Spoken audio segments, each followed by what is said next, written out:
Hello বন্ধুরা, আমি Sheikh Gondil 7 sense of cricket YouTube চ্যানেলে আপনাদের সকলকে স্বাগত। আইপিএল 2025-এর ম্যাচ 11 অর্থাৎ গতকাল রাতের ম্যাচ সিএসকে বনাম আরআর, সেই ম্যাচটাকে নিয়ে আজকে এই ভিডিওতে আলোচনা করব। দেখুন, সবার কাছে খুব পরিষ্কার যে গতকাল রাতের ম্যাচে কি অ্যাকচুয়ালি সিএসকে ভুল করেছে বা কোথায় অ্যাকচুয়ালি আরআর থেকে তারা পিছিয়ে পড়েছে। একদম পরিষ্কার বাংলায় বলে সেটা হচ্ছে পাওয়ার প্লের সময় যখন আরআর ব্যাটিং করছে, তাদের ব্যাটিং পাওয়ার প্লেতে প্রথম 6 ওভারে তারা ম্যাচে অনেকটা এগিয়ে গেছিল এবং সেম জিনিসটা আমরা দেখতে পাচ্ছি সিএসকের ব্যাটিংয়ের সময় পাওয়ার প্লেতে আরআর কিন্তু অনেকটা এগিয়ে যাচ্ছে এবং সিএসকে পিছিয়ে পড়ছে। দেখুন, সিএসকে ব্যাটিংয়ে যে সমস্যাটা হয়েছে প্রথম 6 ওভারের মধ্যে, সেখানে আপনি বলতে পারেন একটা জিনিস যে রাহুল ত্রিপাঠী যে ধরনের ব্যাটিং করেছে সেটা রাহুল ত্রিপাঠী জোফরা আর্চারের সময় করা উচিত ছিল না, যেটার সঙ্গে আমি সম্পূর্ণরূপে একমত। কারণ ক্রিজের মধ্যে কালকে রাহুল ত্রিপাঠী যেভাবে শাফেল করছে, মানে সেটা কোথাও একটা নাচানাচির পর্যায়ে চলে গেছে। আপনি শাফেল অবশ্যই করবেন, সেটা ডিমান্ড রয়েছে অনেক ক্ষেত্রে, বিশেষ করে টি-20 ক্রিকেটে সেটা প্রচণ্ড বেশি প্রয়োজনীয় একটা টুল। কিন্তু আপনি যদি লাফালাফি করেন, আপনি যদি নাচানাচি করেন, বিশেষ করে যখন জোফরা আর্চারের মতন একজন বোলার নিজের প্রাইম ফর্মে বোলিং করছে, যাকে টাচে লাগছে, ছন্দে লাগছে, সেরকম একজন বোলারের সামনে আপনি প্রপার ক্রিকেটিং শটস খেলবার প্রচেষ্টা করছেন না। আপনার যে একজন ব্যাটসম্যান হিসেবে যে একটা গ্রামার থাকে ব্যাটিংয়ে, সেটাকে আপনি ফলো করবার চেষ্টা করছেন না, আপনি আড়া শট খেলবার চেষ্টা করছেন। তো রাহুল ত্রিপাঠীর দিক থেকে এখানে ব্যাটসম্যান হিসেবে তার মাইন্ডসেটকে নিয়ে প্রশ্ন করা যায় এবং সেটা খুব অবভিয়াস। জোফরা আর্চার কেকেআরের বিরুদ্ধে ম্যাচও যদি আপনারা দেখেন, মঈন আলীকে একেবারে নাচিয়েছিল ওরকম স্পিডে 145-এর উপরে প্রায় 150-র কাছাকাছি যখন আউট সুইং করে, তখন সেটা বাহাতি ব্যাটসম্যানদের জন্য খেলা ভাই ইম্পসিবল হয়ে যায়। রচিন রবীন্দ্র যে কারণে তার উইকেটটা পড়ে গেছে, রাহুল ত্রিপাঠী সে একেবারে টাচে নেই, পরিষ্কার বুঝতে পারা যাচ্ছে অফ ফর্ম চলছে। তার সঙ্গে সঙ্গে ঋতুরাজ গায়কোয়াড়, যাকে নিজের উইকেট ধরে রাখতেই হতো, সে অ্যাটাকিং মোডে যে চলে যাবে, যেটা নর্মালি আমরা ঋতুরাজকে প্রথম 6 ওভারের মধ্যে করতে দেখতে পাই, সেই জিনিসটা তার কাছে করবার অপশন নেই। তার কারণ তার মিডিল অর্ডার আগের ম্যাচে এত বেশি ভুগিয়েছে, lower middle order Jadeja Dhoni তারা এত বেশি দুর্বল দেখাচ্ছে, তারা ম্যাচ ফিনিশ করবে এই কনফিডেন্সটা ক্যাপ্টেন পাচ্ছেই না ঋতুরাজ, যে কারণে তাকে তার উইকেট বাঁচিয়ে খেলতে হচ্ছে। এবং যখন একজন ব্যাটসম্যান ডিফেন্সিভ মোডে চলে যায়, একজন বোলারকে অ্যালাউ করে তার লাইন লেংথ যেটা করে সে সফলতা পেয়েছে প্রথম ওভারে, সেটাকে কন্টিনিউ করতে বাকি ওভারগুলোতে পাওয়ার প্লের মধ্যে সেকেন্ড ওভার থার্ড ওভারে, তখন জোফরা আর্চার যে আরও বেশি ডেঞ্জারাস হয়ে উঠবে সেটা খুব স্বাভাবিক ঘটনা ছিল। এত ভালো বোলিং করেছে আচ্ছা, তার সঙ্গে সঙ্গে দেশপান্ডে, আপনি কিন্তু দেশপান্ডেকে ভুললে চলবে না, সেও কিন্তু ভালো বল করেছে। লাস্ট ওভারে এসে সন্দীপ শর্মা পর্যন্ত ভালো বল করে দিয়েছে। তো কোথাও একটা আরআরের বোলিং প্রচণ্ড প্রচণ্ড ভালো হয়েছে। সিএসকের ব্যাটাররা হয়তো একটু অ্যাভারেজ বোলিং হলে অনেকটা রান করতো, সেখানে হয়তো তারা ম্যাচে থাকতো, কিন্তু প্রথম 6 ওভারে যে 42 রান হয়েছে, একটা উইকেট পড়ে গেছে, মানে অল ক্রেডিট গোস টু এখানে আরআর। এবং তার সঙ্গে সঙ্গে রিয়ান পরাগের ক্যাপ্টেন্সি প্রশংসা করতে হবে, যে আর্চারকে কিন্তু ধরে রাখেনি, যে না ভাই আমি 2টো ওভার করিয়ে 2টো ওভার পরের দিকে রেখে দিই, যা হবে দেখা যায়, ম্যাচটা অনেক ডিপে নিয়ে যায়, এসব চিন্তা ভাবনা সে যায়নি। একটা বোলার ছন্দে রয়েছে, দুর্দান্ত বোলিং করছে দেখে সে পরপর টানা 3টে ওভার করে দিয়েছে, এটা ভীষণ ভালো সিদ্ধান্ত ছিল। কালকে দেখুন, খেলা শুরুর প্রথম 40-45 মিনিটের মধ্যেই অ্যাকচুয়ালি আরআর কিন্তু ম্যাচ জিতে গেছিল। তার কারণ নীতিশ রানা যে ধরনের ব্যাটিং করেছে এই ধরনের সারফেসে, it was not a easy pitch to bat on. কিন্তু তার পরবর্তীতে 36 বলে 81, 225-এর স্ট্রাইক রেটে যে ব্যাটিংটা পাওয়ার প্লের মধ্যে নীতিশ রানা করেছে, অশ্বিনকে যেভাবে মেরেছে, অশ্বিন ডেফিনেটলি এটা বলতেই হবে যে নীতিশ রানা এতটা স্পিডে খেলতে পেরেছে, তার পেছনে অশ্বিনের খারাপ বোলিং রয়েছে। আমরা নর্মালি রবিচন্দ্রন অশ্বিনকে খারাপ বোলিং করতে দেখতে পাই না, কিন্তু কালকে কিন্তু তার লাইন লেংথে সমস্যা হচ্ছিল এবং পাওয়ার প্লেতে ঋতু আনতে অশ্বিনকে বাধ্য হচ্ছে, সেটা কোথাও একটা সিএসকে ভোগাচ্ছে, যে কারণে নীতিশ রানার মতন ব্যাটাররা দুর্দান্ত রান পাচ্ছে। এর পরের ম্যাচে অন্য কোনো ব্যাটার পাবে, প্রত্যেকটা টিমের ওপেনাররাই দেখবেন এসে, বা ফার্স্ট ডাউনের ব্যাটসম্যান এসে দেখবেন সিএসকের বোলারদেরকে এক হাত নিচ্ছে, তার কারণ তাদের সেকেন্ড যে ফাস্ট বোলিং অপশনটা সেটা কোথাও একটা নেই। মানে পাথি রানা রয়েছে যে ডেথে করবে, কিন্তু শুরু করবার জন্য, ওপেন করবার জন্য খালিল আহমেদ যে ভীষণ ভালো বোলিং করছে, যাকে ছন্দে লাগছে, সত্যিকারে সে সুইং করানোর কথা ভাবছে, লাইন লেংথটা তার ঠিক আছে, ডেথে এসে সে একটা ভালো ওভার করে দিতে পারছে। খালিলের সঙ্গে আর কেউ নেই, মানে জেমি ওভারটন কালকে যে ধরনের বোলিং করেছে, আপনি ঋতুকে কি বলবেন? অশ্বিনকে পাওয়ার প্লের মধ্যে আনা উচিত নয়, ভালো কথা, সেকেন্ড ম্যাচে সে শিক্ষা হয়তো নিয়েও ছিল, কিন্তু জেমি ওভারটন যে ধরনের বোলিং করলো, অশ্বিনকে আনতে হতোই, এবং অশ্বিনকে পাওয়ার প্লের মধ্যে আনার সিদ্ধান্তটা সিএসকের জন্য প্রচণ্ড ভুল হচ্ছে। তো এখানে আনশুল কম্বোজের কথা কোনো রকমভাবে ঋতুরাজের পক্ষে, সিএসকের পক্ষে কি ভাবা সম্ভব?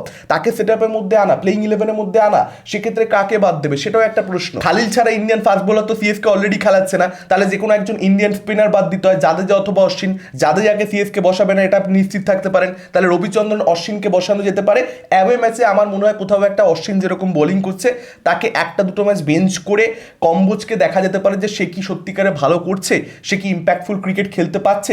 যদি সে খেলতে পারে, সেক্ষেত্রে সেই অনুযায়ী কিন্তু সিএসকের ভবিষ্যৎটা ভাবা দরকার। তার কারণ কোথাও কোথাও একটা সেকেন্ড বোলিং অপশনের ফাস্ট বোলিং অপশনের পাওয়ার প্লের মধ্যে যে বল করতে আসবে সেখানে কিন্তু গন্ডগোল দেখতে পাওয়া যাচ্ছে। আর যদি আপনি অনশুন কম্বোজকে ভাবছেন না, যদি আপনি রবিচন্দ্রন অশ্বিনকে ব্যাক করছেন, খুব ভালো কথা। অশ্বিন একজন এত বড় প্লেয়ার, আপনি তাকে 14টা ম্যাচ খেলাতে চাইবেন, সেখানে আমি কোনো ভুল দেখি না। এবার হ্যাঁ, আপনার বড় প্লেয়ার পারফরমেন্স দিচ্ছে না, সেখানে ফ্র্যাঞ্চাইজি হিসেবে আপনার কিছু করবার নেই। সে খারাপ বোলিং করলে তখন আপনাকে সেটার জন্য ভুগতে হবে, অ্যাজ সিম্পল অ্যাজ দ্যাট। কিন্তু সেক্ষেত্রে ঋতুরাজ গায়কোয়াড় যখন দেখছে যে পাওয়ার প্লের মধ্যে উল্টো দিকের ব্যাটসম্যানরা ধোঁয়াদার ব্যাটিং করে সিএসকে কে একদম এমন ব্যাকফুটে পৌঁছে দিচ্ছে যেখান থেকে আর কাম ব্যাক করা টাফ হয়ে যাচ্ছে, মানে ফাইট ব্যাক করা যাচ্ছে না। সেখানে আমার মনে হয় টিমের যে মেন বোলার এত বছর ধরে, লাস্ট কয়েক বছর ধরে একটা নাম কমন, সিএসকে মেন বোলার হচ্ছে পার্থী রানা। সেই পার্থী রানাকে আগে আনো, 6 ওভারের মধ্যে একটা ওভার করিয়ে দাও। বুমরার ওভার মুম্বাই ধরে রাখে, কিন্তু বুমরা যখন অ্যাকচুয়ালি মুম্বাই সমস্যায় পড়ে তখন কিন্তু বল করতে চলে আসে। সেটা কিন্তু মুম্বাইয়ের ক্যাপ্টেনরা ওভার দিয়ে যারাই থেকেছে না কেন তারা এনশিওর করেছে। রোহিত শর্মা শুরু করেছিল, এখনো সেই জিনিসটাই আপনারা দেখতে পাবেন। তো একটা ওভার পার্থী রানাকে আনো, নীতিশ রানা ওরকম ধোঁয়াদার ব্যাটিং করছে, পার্থী রানাকে আনা হচ্ছে না। অ্যালাউ করা হচ্ছে যে ভাই তুমি পেটাও আমাদেরকে, আমরা তো ডেথেই পার্থী রানাকে করাবো। ভালো কথা, ডেথে করাবে, একটা করে দিলে কি আছে, 3টে ওভার করাও শেষে ধরে রাখো, একটা চান্স নাও। কে বলতে পারে রানার উইকেটটা 6 ওভারের মধ্যেই পড়ে যায়। তবে দেখুন, আমি এখনো নিজের যে স্টেটমেন্ট সেটাকে ব্যাক করব। সিএসকে দ্বিতীয় ম্যাচ হারের পরে আমি ভিডিও শেষে পরিষ্কার বলেছিলাম, অ্যানালাইসিস ভিডিওতে আপনারা চেক আউট করে দেখতে পারেন যে সিএসকে বোলিং অন্যান্য অনেক বছরের থেকে বেটার দেখাচ্ছে। আমি কিন্তু সেই কথাটা এখনো বলবো। গত ম্যাচেও কিন্তু সিএসকে বোলিং অনেক বেটার দেখিয়েছে। অন্যান্য বছরে যেরকম বোলিং হয় তার থেকে ফার বেটার হচ্ছে। খালিল ভালো করছে, পার্থী রানা ভালো করছে, নূর ভালো করছে। কালকে জাদেজাকে ক্যাপ্টেন হিসেবে ঋতু ভালো ইউজ করেছে। যতক্ষণ অ্যাকচুয়ালি নীতিশ রানা ছিল ততক্ষণ জাদেজাকে আনেনি। বাহাতি ব্যাটসম্যানের সামনে বাহাতি বোলার, আপনারা সকলে জানেন, এটা একেবারে ক্রিকেটের ধ্রুব সত্যর মতন। তো অ্যাকচুয়ালি কিন্তু ভালো বোলিং হচ্ছে। অশ্বিনও যদি আপনারা দেখেন যে গতকাল রান খেয়েছে, তার সেই বুদ্ধিটা, একটা প্লেয়ারের অনেক সময় লাইন লেংথ সে হিট করতে পারে না যেটা দরকারি, কিন্তু কখনো কিন্তু বুদ্ধি একটা বিগ রোল প্লে করে। নীতিশ রানাকে কালকে যেভাবে অশ্বিন আউট করে দিল, মানে ওয়াইড ডেলিভারি করে দিল, ধোনি স্টাম্প করে দিল, মানে ওটার জন্য কিন্তু অশ্বিনের মতন এক্সপিরিয়েন্স প্লেয়ারই দরকার। কালকে অশ্বিনের যেরকম বল হাত থেকে বেরোচ্ছিল, ওটা যদি কোনো নিউ কামারের হয়, কোনো নতুন স্পিনারের হয়, তাহলে তো তার ম্যাচটা ভোগে গেছে, মানে সে আর কোনো উইকেট পাবে না। যদিও বা 46-এর মধ্যে এন্ড করে গেছে, একটা অফ ডেতে দেখতেন ওটা 60 পার করে যেত। এখানেই এক্সপিরিয়েন্সটা কাউন্ট করে। তো এই বোলিং লাইন আপটা কিন্তু আর ভালো দেখাচ্ছে সিএসকে, এরা কিন্তু রিয়েলি ইম্প্যাক্টফুল কাজ করছে। কিন্তু প্রবলেমটা করছে হচ্ছে সিএসকের ব্যাটিং। মানে কালকে আপনারা ভেবে দেখুন, 6 ওভারে 79 হয়ে গেছে, তারপর কিন্তু সিএসকে যথেষ্ট চেপে দিয়েছিল। বাকি 14 ওভারে কোনো মতে 100+ রান আর করতে পেরেছে। 8খানা উইকেট তাদের পড়ে গেছে। শেষ 5-6 ওভারে অবস্থা খুব খারাপ ছিল। পাথরের অন্যান্য বছর যেভাবে ডেথটা সামলায়, এই বছরে সেটা করতে পারছে লাস্ট দুটো ম্যাচ জুড়ে। তো সাউন্ডেড লাগছে, কিন্তু সেদিক থেকে কোনো সমস্যা নেই। সমস্যাটা ব্যাটিংয়ে। ডেভন কনওয়েকে আপনাকে এই ব্যাটিং লাইন আপে সামহাউ ফিট করতেই হবে। আপনি জাদেজাকে দিয়ে 2টো ওভার করাচ্ছেন, আপনি জেমি ওভারটনকে দিয়ে 2টো ওভার করাচ্ছেন। তো জেমি ওভারটন প্রচুর মার খাচ্ছে, সেই একই কাজ জাদেজা করে দিতেই পারে। জেমি ওভারটনকে বসিয়ে কনওয়েকে আরামসে ফিট করা যেতেই পারে। কিন্তু এখানে একটা প্রশ্ন যে কোথাও একটা ফাস্ট বোলারের সংখ্যা কমে যাচ্ছে এই দলটার মধ্যে। সেক্ষেত্রে পার্থী রানাকে লাস্টে ব্যবহার করছে, পার্থী রানাকে শুরুতে 2টো ওভার করে দিতে পারবে না। তাহলে একমাত্র শুরুতে একজনই ফাস্ট বোলার থাকছে, খালিল আহমেদ, যেটা হওয়া উচিত নয় কোনো টি20 টিমের ক্ষেত্রে। অর্থাৎ টিমের যে ব্যালেন্সটা, যেহেতু প্রথম যে প্লেইং ইলেভেনটা সেটা কোথাও একটা ফিট করেনি, চেঞ্জে দেবার করতে হচ্ছে ম্যাচ হারার পরবর্তীতে। ব্যালেন্সটা কিন্তু ধীরে ধীরে সিএসকে টিম থেকে আমরা হারিয়ে যেতে দেখতে পাচ্ছি, যেটা কিন্তু খুব প্রবলেমের। মানে এতগুলো যে আপনি অলরাউন্ডার খেলাচ্ছেন, Jamie Overton allrounder, Ashwin allrounder, Jadeja himself allrounder, Vijay Shankar allrounder, তার আগে দীপক হুড্ডা সে নিজে অলরাউন্ডার, রচিন রবীন্দ্র সে হাত ঘুরে দিতে পারে। এতগুলো অলরাউন্ডারে কিন্তু দরকার নেই। আপনি কিন্তু বসাতে পারেন কাউকে এদের মধ্যে থেকে, এবং সেখানে একটা প্রপার ব্যাটার খেলাতে পারেন, সাউন্ডেড একজন ব্যাটার খেলাতে পারেন।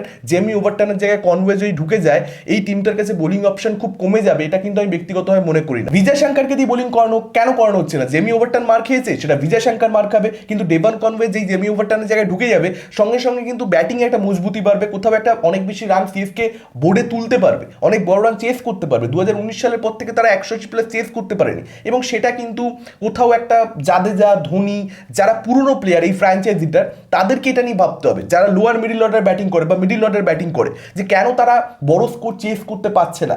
আজকের দিনে তো 180 ইনফ্যাক্ট বড় স্কোরও নয়, সেটা তারা কেন চেস করতে পারছে না? হ্যাঁ, ডেফিনেটলি অনেকে বলবে 7টা ম্যাচ যখন আপনি চিপকে খেলছেন এত রান ওঠেই না, যে কারণে এই স্ট্যাটিস্টিকটা এরকম দেখাচ্ছে, অবভিয়াসলি। কিন্তু একটা ম্যাচ 180+ চেস করা যায়নি, তার মানে ধোনি এবং জাদেজা ফিনিশার হিসেবে যে কাজটা করা উচিত সেটা তারা করতে পারেনি। একদম পরিষ্কার স্ট্যাটিস্টিক বলে দিচ্ছে।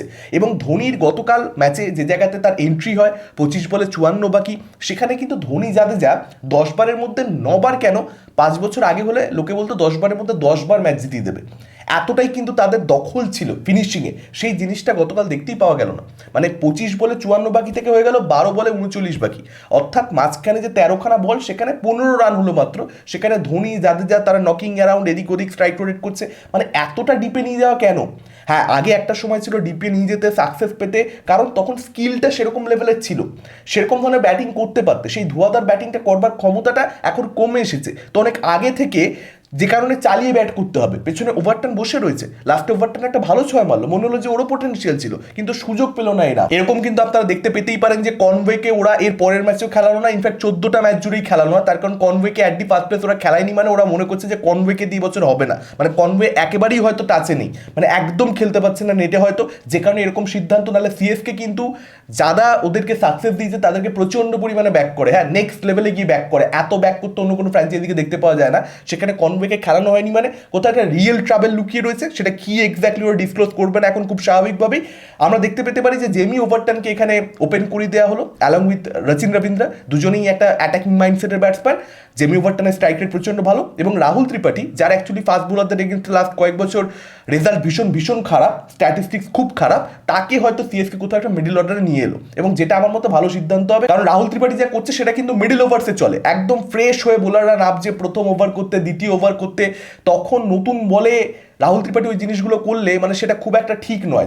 যারাই অন্যান্য টিমগুলোতে পাওয়ার প্লেতে অসাধারণ ব্যাটিং করছে তারা কিন্তু সবাই টেকনিক্যালি সাউন্ডেড এবং প্রপার শর্টস খেলে রান করছে, কিন্তু প্রথম 6 ওভারে আনাচানা খেলে প্রচুর রান করে দিচ্ছে, এটা কিন্তু আপনি খুব বেশি দেখতে পাবেন না। তো সেটা এখানে সিএসকে রিয়েলাইজ করতে হবে, এবং এই যে 180+ চেস করতে পারে না, তা সত্ত্বেও প্রথম 3টে ম্যাচে 3বারই টসে জিতে চেস করবার যে সিদ্ধান্তটা নেওয়া, অপোনেন্টকে ব্যাট করতে পাঠানো, এটা আমার কাছে খুব একটা ক্লিয়ার হচ্ছে না। সিএসকের মতন একটা টিমের থেকে আপনি এটাই এক্সপেক্ট করেন যে তারা ডিসিশন মেকিংয়ে খুব স্ট্রং হবে, সেটাই দেখতে পাওয়া যায় ওভার দি ইয়ার্স, কিন্তু সেটা এই বছর কিন্তু হচ্ছে না।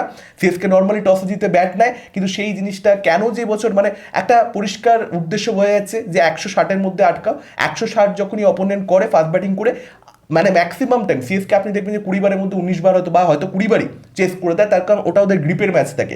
ধোনি জাদেজা যে ধরনের ক্রিকেট তারা এখন খেলছে, বা ঋতু যে ধরনের ব্যাটসম্যান, 160 একদম গ্রিপের ম্যাচ, ক্যাজুয়ালি চেস হয়ে যাবে। তো সেটাই ওদের টার্গেট থাকছে, কিন্তু আমার মনে হয় ভুল হচ্ছে। ব্যাটিং ফার্স্টের দিকে এখানে ফোকাস করতে হবে। আমি গতকাল লাইভ করেছিলাম, সেখানেও বলেছি বাকি যে 11টা ম্যাচ সেখানে যদি 7টা ম্যাচে ব্যাটিং ফার্স্ট সিএসকে পায় বা সিএসকে দেওয়া হয় অপোনেন্টের দ্বারা, সেক্ষেত্রে আমার মনে হয় যে সিএসকে প্লে অফসের দৌড়ে এখনও রয়েছে, আদারওয়াইজ নেই। জেমি ওভারটন গতকাল যে ক্যাচটা ফেলেছে, হুডা তার আগের দিন যে ক্যাচটা ফেলেছে, সেগুলো সিএসকে প্রবলেমে ফেলছে।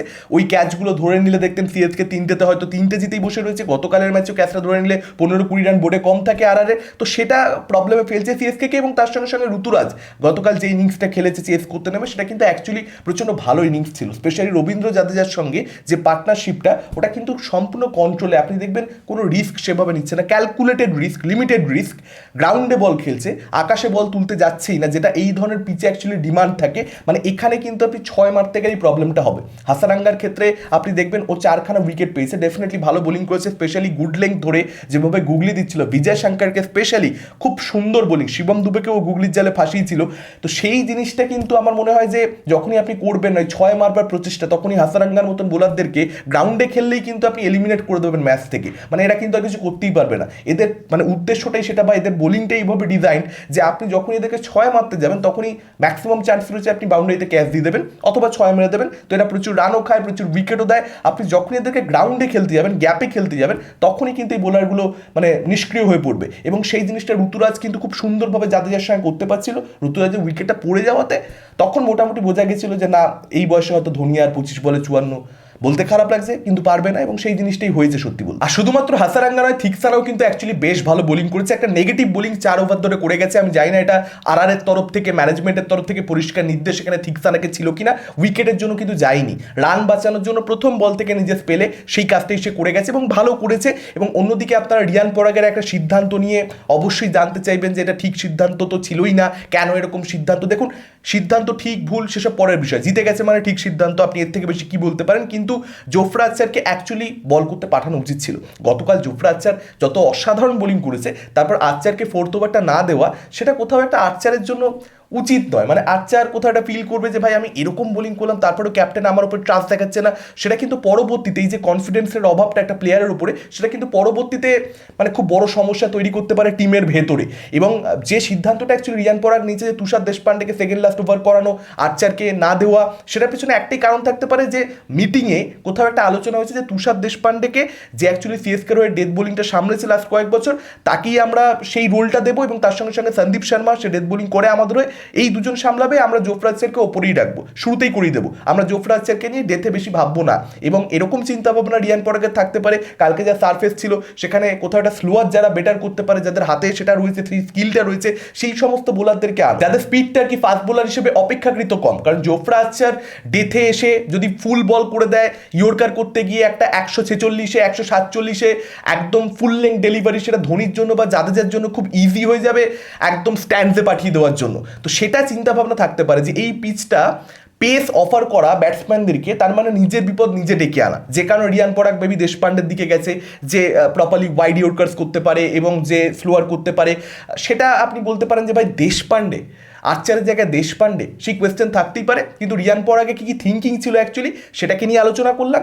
এবার পাঠানো তো উচিত ছিল জোফরা আর্চারকে, সেটা আমি ব্যক্তিগতভাবে মনে করি। রিয়ান পরাগ কালকে খুব পজিটিভ ব্যাটিং করছিল, তার সঙ্গে সঙ্গে একটা খুব ভালো ক্যাচ নিয়েছে, ক্যাপ্টেন হিসেবে একটা সিদ্ধান্ত ছাড়া তাকে বেশ ভালো দেখিয়েছে। এবার দেখা যাক, সঞ্জু স্যামসন ফিরে এলে তো সেই ক্যাপ্টেন্সি করবে এবং আমি চাই যে সঞ্জু স্যামসন ফিরে আসুক, কারণ রিয়ান পরাগ খুব যে একেবারে লং রানে খুব ভালো একজন ক্যাপ্টেন হবে সেটাকে নিয়ে এখনো মানে ডিবেট রয়েছে আর কি। এবং আমার মনে হয় এই ব্যাটিং লাইন আপটাকে নিয়ে কিন্তু আরকে ভাবতে হবে। জয়সওয়াল সেরকমভাবে টাচে নেই, স্যামসনকে সেরকম ভালো দেখাচ্ছে না এবং মিডল অর্ডার সেরকমভাবে পারফর্ম করছে না। কালকে তো একজনই পারফর্ম করেছে, নীতিশ রানা। তাছাড়া কিন্তু আরআরের এখানে কনসার্নে ভর্তি আর কি ব্যাটিং লাইন আপ নিয়ে, সিএসকের মতনই এখানে আমরা সমস্যা দেখতে পাচ্ছি। এবং এটাও কোথাও একটা ভাবতে হবে আরআরকে, যে হাসারাঙ্গাকে আগে পাঠানো হচ্ছে, হেডমায়ারকে পেছনে ধরে রাখা হচ্ছে, এটা খুব ভুল সিদ্ধান্ত। আপনার কাছে একটা প্রপার ব্যাটার রয়েছে, আপনি হেডমায়ারে আগে পাঠাচ্ছেন লাস্ট 5 ওভারের জন্য, যেটা একটা স্পেশাল রোল দিচ্ছেন, ফিনিশারের রোল, বুঝতে পারতাম আমি সেক্ষেত্রে লজিকটা। কিন্তু আপনি হাসারাঙ্গাকে আগে পাঠাচ্ছেন হেডমায়ারকে ধরে রেখে, এটা কিন্তু একটা না একটা সময় মানে কালকে হয়তো জিতে গেছে, আগের দিনই সেটার জন্য প্রবলেম পড়েছে।